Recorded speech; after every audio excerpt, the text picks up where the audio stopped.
It's the radio guy, Mike Prince. As we are walking into 2020, we got our football analyst on the line, Coach Johnnie Football Cole. Happy New Year to you, Coach. Hey, man, thank you much. Happy New Year to you. It's always good to see another year. Yes, sir. It's good to see another year. And let's not, as they say, dibble dabble. This time of year, there's going to always be opening positions for institutions looking for football coaches, whether it's a head man, an assistant man. And I got to come out and ask you, is this a time of year where you say maybe this might be the year for you to return back to coaching? Well, definitely, every year is open. One thing about coaching is it's like riding a bicycle. You always can get back into the groove of it. Coaching, you gotta want to coach, and that's one of the things that I'm looking forward to. I got out of the game to look after my sons, and now he's a little older. He's going into his senior year, so I'm also myself looking to get back into the game. Okay. Now, of course, everybody's going to have some support. Everybody's going to have some naysayers. Let's go at the naysayer structure first, then we get on the support part because it's always easy to talk about the support versus talking about the naysayer.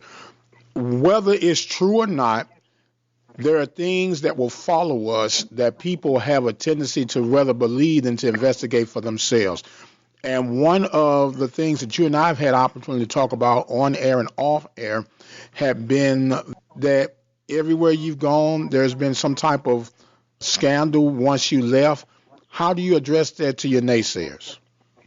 Well, the only thing that's happened everywhere I left or been is that we won.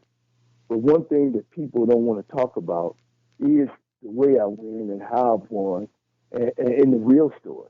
But the problem is everywhere I've been had problems before I got there. They were a losing program. Nobody cared. And all of a sudden now I come in there and take the program to another level and bring some light on the program, then everybody runs to the corner. The thing about it is that, this is a new day and time. Coaches can't go into a computer and change grades. They got what you call compliance officers, and then they got people like women's athletic director. Then they got an athletic director, and then they got the financial. And all these sources got to be working together. They just think the head coach can do what he wants to. Those days is over. And so what has happened in the past is that when somebody make a mistake, nobody wants to take claim. And it's always easy to put it on the coach, and that's been the position where I've been in. Have some things happen in my program? Yes, but they've happened all over. Okay. For instance, since I've left Texas Southern, and this would be the 10th season that I left, every school in our conference has had an NCAA problem. Playing ineligible people, APR problems, over practicing problems, and in the last 2 years, you hadn't seen not one coach get put in the limelight like I am. Why Johnnie Cole put in the limelight versus everyone else? What do you think is the cause and effect of that? Well, I think there's a lot of jealousy and a lot of envy, because, hey, it ain't about me per se, because I did have some great people around me. I was able to hire some good coaches, but I don't carry myself like the average coach. When I come to the office, I'm in shirt and tie or collar shirt slacks. That's what I demand from my staff. For my players, I demand that we don't, they wear their pants on their hips, no red rings, no grills, no dreads, because my philosophy is I'm getting these young men ready for the professional level. A lot of times people view that as I'm trying to make them like me. So you got that issue and that problem. Okay. Now, to respond to that, hold on. To respond to that, when you say no earrings, no grills, no dreads, some people could hit the pause button right there and say, well, how are you going to deny a person from wearing, say, dreads because it could be related to their religious beliefs, backgrounds, and stands? Are you one of those that are stuck in what you see to be the road to success? Or are you willing to, as they say, negotiate at this time of the new era student athlete? Yes, sir. See, and that's exactly that's. But here's the thing. See, people don't understand. Playing sports is it's not a curriculum. It's not mandatory. It's something that you choose to do. So if you choose to be a part of a football program that I'm trying to direct, these are the rules and regulations. It's rules and regulations all over the country. You know, Okay. now wrong, right, or indifferent, that's okay. But I got to go with works for me. And see, people don't want to talk about that. They don't want to talk about my graduation being over 90% everywhere I've been. You know what I mean? Nobody ever goes back and talk to the players that I actually have coached and the success they had. You know what I mean? Because that's not news. Everybody wants the juicy stuff. Right, right, right.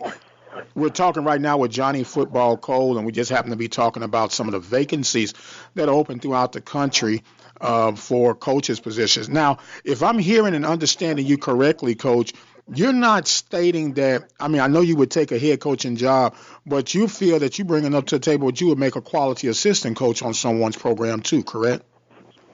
No, without a doubt. You know, and I think the offer should be extended. You know, my counterparts who's had NCAA issues and NCAA problems, you know, they get to move on. We're already limited, and then not being able to bring on, you know, good coaches. It's one thing about me that I try to, I don't get personal, take my personal view to my job. I want to go find the best football coaches possible. And I've been able, each one of my staff, to do that. I had Melvin Spears, who's been a head coach. L.C. Cole has been a head coach. Kevin Ramsey's been a head coach. Darrell Williams has been a head coach. Tremaine Jackson, who just got a head coaching job. Darian Sneed, head coach. Richard Freeman, who's a head coach at Morehouse. And a whole bunch of other guys that are assistant guys. So I'm not afraid. I want winners on my staff. Gotcha. And I ought to be able to control what happens and what doesn't happen. Now, let me ask you this, Coach. You got a pretty lengthy coaching tree. Is there any particular reason why some of these coaches haven't extended a position to you on their staff currently? Well, it's a double sword with that. Some of the guys couldn't pay me. When I left TSU, I really wanted to just get away and focus on my kids. I've had some opportunities to go, but it wasn't the right time to go. Okay. Not necessarily just for finance, but for family reasons. And you know, the TSU thing really struck me hard mentally. And you know, I had to go and you know, and think about some things and put some things in perspective. And one of the things was to make sure I was here for my son. Right, right. Well, that's always important, and it should be top priority, regardless if you're coaching, teaching, custodian, or lawyer. It doesn't matter. Just be there for your family. Now, Coach, let me ask you this. You know, that a lot of people say, well, Cole was good for back in his day, but he's been out of the game 10 years. How do you respond to that? Well, I haven't really been out of the game. You know, I've coached up in at Fort Scott, Kansas Junior College, and then I came to the Fort Worth area and coached a little bit in the high school, and then I kind of got out of it. And what I'm doing now, I'm the facility manager for the District of Fort Worth. I oversee the football stadiums and the basketball arena, so I'm seeing football games every day, along with what I'm seeing, you know, on television. And I also, when I was naming some of those coaches, their coordinators and stuff, where I have their huddles accounts. And actually on Saturdays and Sundays, well, not Saturdays, but Sundays and Mondays, I actually go over film with some of my guys that I coached before. Okay, so you're almost serving as a consultant. Yes, sir. No problem. Okay. Yes. We're talking right now with Johnny Football Cole, football analysis for us here at the Open Mic Broadcast Network. Now, we've talked about the naysayers. Let's talk about the supporters. What is it that Johnny Cole brings to any staff? Well, like I said, one of the greatest feelings I have is when those guys call me back and just tell me how, you know, at times when I had to correct them and get on them about coaching, about how they're carrying themselves, that they appreciate it now. They see where I was going at then. Matter of fact, one of the guys that I kind of raised, Tremaine Jackson, just got the head job at Colorado Mesa University, and he called and said, "Hey, coach, I just thank you for and just 1 minute on his story. When I first met him, he came up to my office with an open collar shirt out his white shirt out his pants, come up there with gym shoes on, and I said he was a young coach, and I said, Coach, that ain't how you come and represent yourself. Button your shirt up, tuck your pants in, mean your shirt in, put up some shoes and come back the next day." And he did that. And then I hired him, and as he watched how I react, if you want to be the head coach, you got to look like the head coach. You got to act like the head coach of your position. And those are things that I talk to my staff about take your emotions out of it. We're dealing with kids. They're going to try to get underneath your skin, And the things that I've always had my players do. When we traveled, we didn't travel in warm-up suits like everybody else. You know what I mean? When we went to the hotel, we had an agenda of what we wanted to do. And, I just coached the little things.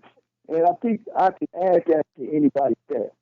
Okay. And let me ask this, Coach. You have had some time. It's been 10 years since you were last at Texas Southern, and Yes. which was, I'm going to say, your last D1 position. Is it safe to say that?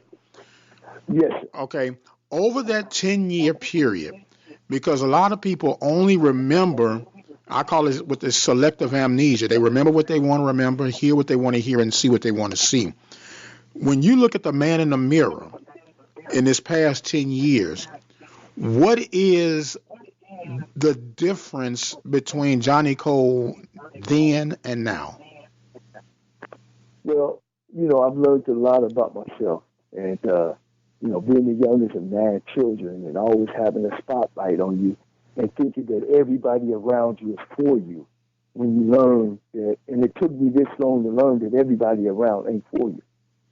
It took me that there's some vicious people out there. There's some people who don't like themselves and want to be you and will do anything to try to destroy you.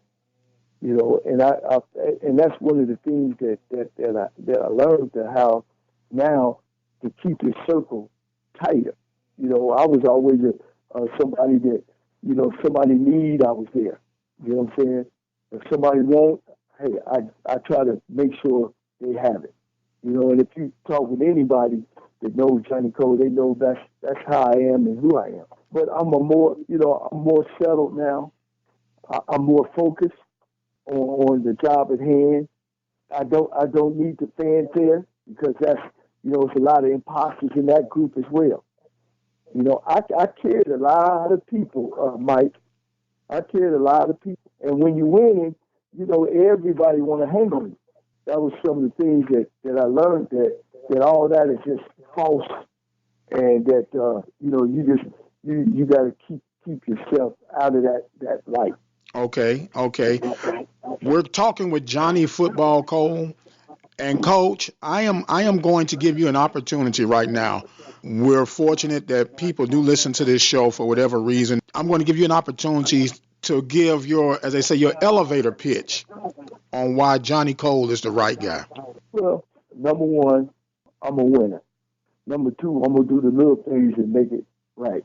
Number three, I'm a leader. I'm not afraid to make the hard decisions, and not afraid to stand up for what decisions I made.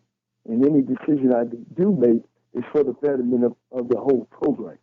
I know a lot of coaches, at this point in time in my career, there's a lot of guys that I've coached that's gone on to other jobs. So when you're taking jobs like Division II and 1AA, and you don't have the finances to recruit, you got to be able to have those long tenures to be able to recruit the right players. I'm a family man. I've been on every level. I've coached on every level. You know, I know both sides of the ball as well as special teams. My thing is that given that opportunity, I could turn any program around. There you have it, ladies and gentlemen, from Johnnie Football Cole himself about the possibilities that are looming this time of year. Coach, we thank you so much for meeting with us on today. We got to get together, man, for this championship game that we can break that down between Clemson and LSU. I don't even know who you think gonna win right now. We'll talk about that next week. How that sound? Oh, it sounds good. One of the things, it's gonna be a tough one, but man, it's hard. It's gonna be hard to beat LSU. If you can't get to Burrow, it's going to be hard to beat him. Yeah, that guy's a pro. He's a pro, and he made a believer out of me, but we're going to get in more detail about that later on. Coach, we thank you for joining on board with us on today. I am the radio guy, Dr. Mike Prince. As always, you guys can follow us on our social media handles for Instagram, Facebook, and Twitter at The Mike Prince Show. The YouTube channel is Open Mic Broadcast Network. And our 24-hour dial-in message line, 713-570-6736. And until the next time, you guys be blessed, and we'll see you on the other side.